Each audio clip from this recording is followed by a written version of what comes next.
समाजात पत्रकार म्हणून एका शेतकऱ्याच्या पाठीशी उभारण्यासाठी आज पाचोरा पत्रकारांची टीम जळगाव जिल्ह्यातील पाचोरा तालुक्यातील शिंदाड या गावामध्ये शेतकऱ्याचे दुःख समजून घेण्यासाठी शेतकरी शासन दरबारी काय व्यथा मांडतो ही संपूर्ण बातमी घेण्यासाठी या ठिकाणी आलेले आहेत।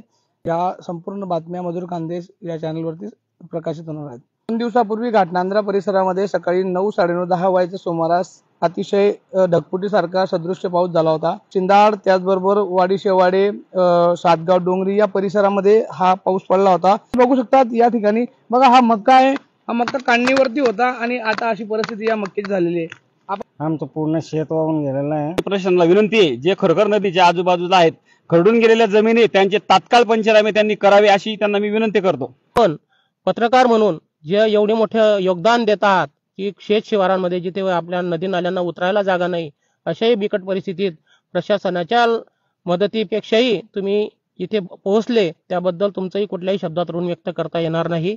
आपण खऱ्या अर्थाने शेतकऱ्यांच्या पाठीशी उभे आहात हे यातून स्पष्ट होतं। आपण या इतक्या तळमळीने या सर्व शेतकऱ्यांसाठी काम करतायत। आपणही आम्हाला सदैव साथ द्याल अशी आपल्याकडूनही अपेक्षा व्यक्त करतो।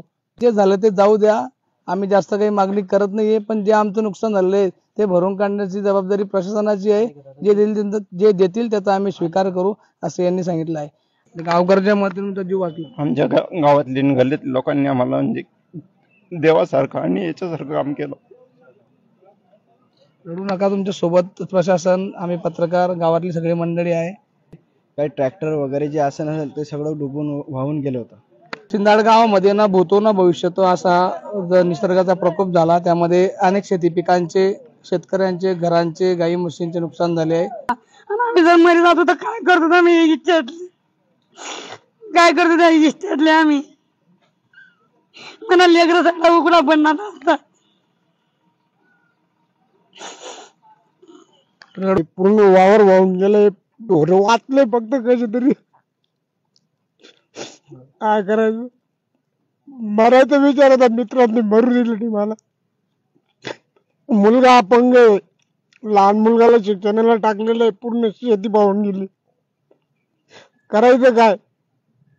आलो होतो भेटायला, कोणी नाही आलं। पंचनामा झाला का? नाही झाला अजून। उधार गोष्टी करतात ते, इथून करून घेऊ तिथून करून घेऊ। त्यांना म्हटलं स्पॉटर आणि पंचनामा। मधुभाऊ काटे हे स्थानिक ग्रामस्थ आहेत। या ठिकाणी त्यांनी राजकारणाची सुरुवात झाली होती आणि या गावातील संकट कोसळलं। त्या संकटामध्ये मी, माझ्यासोबत माझी ग्रामपंचायतची बॉडी, त्याचबरोबर माझं पूर्ण गाव या लोकांच्या दुःखामध्ये सामील आहे आणि मी शासनाच्या दरबारी सर्व प्रकारच्या विनंती करणार आहे आणि लोकांना लाभ मिळवून देणार आहे।